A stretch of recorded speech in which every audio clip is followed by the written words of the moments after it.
So today we're going to discuss the strange yet obvious obsession of U.S. President Donald Trump with the Nobel Peace Prize.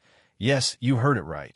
From the Middle East to Africa, from India-Pakistan relations to the historic Abraham Accords, President Trump believes he has done enough to deserve the prestigious Nobel Peace Prize, but the prize still eludes him.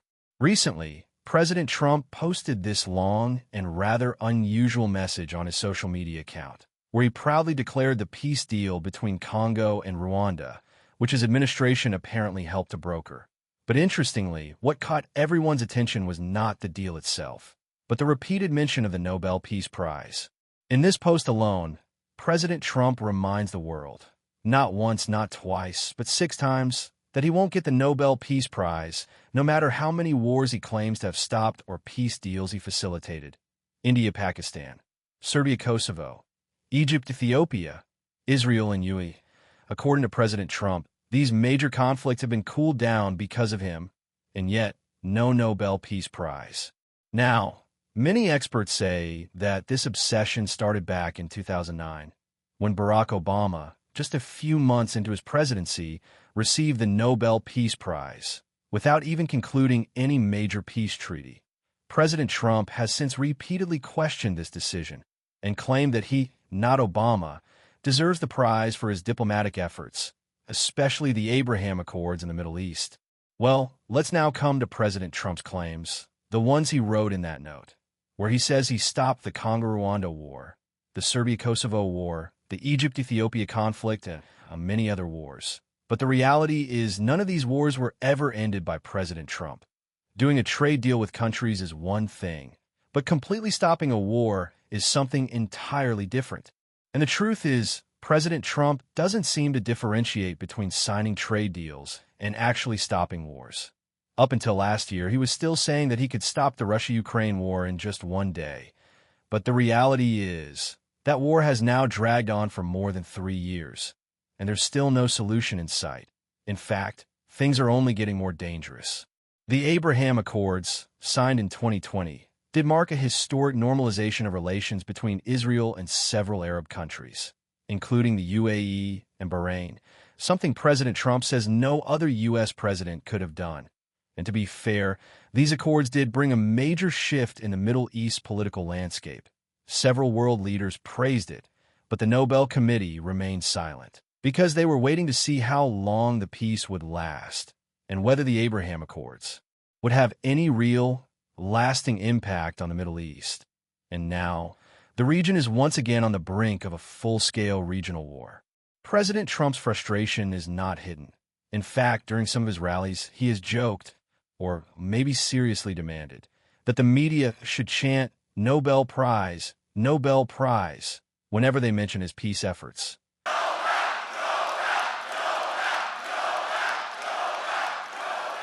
That's very nice, thank you. That's very nice. Nobel. So President Trump is completely obsessed with the Nobel Prize. But the most important part of this claim is President Trump's reference to the recent India-Pakistan conflict. As you know, India started a military operation, Operation Sindoor, on Pakistan after Pakistani terrorists killed 26 Indian men after asking their religion. And in retaliation, Pakistan tried to carry out some strikes in India, but they miserably failed to land any of their missiles. Now, President Trump claims that he also stopped this conflict because it was heading toward a nuclear conflict, and he saved millions of people. But what is India and Pakistan's official position? Well, India has firmly stated that it did not request any mediation from any third party, not even the United States. In fact, according to reliable media reports, it was Pakistan that requested a ceasefire after suffering heavy losses in Operation Sindoor. And this has now been confirmed by none other than Pakistan's own Deputy Prime Minister, Ishaq Dar, who recently said in an interview that Pakistan was compelled to request a ceasefire with India because they could no longer afford the losses. This clearly shows that neither India nor Pakistan acknowledges any significant role played by President Trump or the U.S. in this matter. And now, comedy is happening. The government of Pakistan first officially recommended President Trump for the 2026 Nobel Peace Prize, citing his invisible role in easing tensions and facilitating a ceasefire. But just one day after that recommendation, they are now completely shocked and officially condemning his attack on Iran's nuclear facilities. Another strange claim is related to the dam conflict between Egypt and Ethiopia. President Trump insists that he prevented a water war in Africa, but experts question this as well, because the dispute still remains unresolved to this day. But this raises a bigger question. Should world leaders crave the Nobel Peace Prize? Remember, great peace leaders like Nelson Mandela, Martin Luther King Jr., and Mother Teresa never publicly demanded the Nobel. Their work spoke for itself. Right now, I'm telling you, President Trump is going to find himself in a very tight situation, because the Israel-Iran war doesn't seem to be stopping anytime soon, and now he's brought the U.S. directly into the conflict. His bold decision to order direct strikes on Iran's nuclear facilities has now divided the world, and things are becoming even more complicated. Russian officials are saying that several countries are now considering willingly providing their own nuclear weapons to Iran. And you can pretty much guess which countries these are. First is Russia itself, then China, North Korea, and even Belarus, which currently hosts Russian nuclear weapons under a nuclear sharing arrangement. And trust me, this is a real possibility, that these countries could supply Iran with nuclear weapons to fight against the U.S. and Israel. Also, nobody knows the actual impact of the U.S. strikes on Iran's nuclear facilities, how much damage the bunker buster bombs caused, or whether the strikes really destroyed Iran's nuclear infrastructure, or if the U.S. may have miscalculated. The U.S. is on high alert now. It is assumed that Iran has now activated its sweeper cell network in the U.S., and they're planning for some kind of terrorist attack or dirty work. Also, some reports are coming that Iran already knew the U.S. was about to attack, so they shifted their high-grade uranium to some other secret place.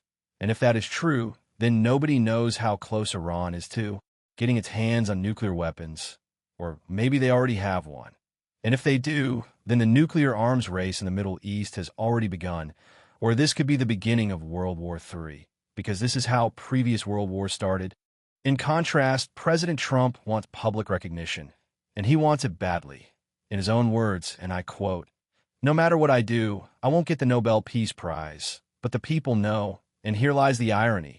President Trump believes he deserves the world's most respected peace prize, not for one act, but for many, but the committee in Oslo thinks otherwise." According to the Nobel Committee's rules, the prize is awarded only when there is verifiable and long-lasting peace. But Africa remains unstable.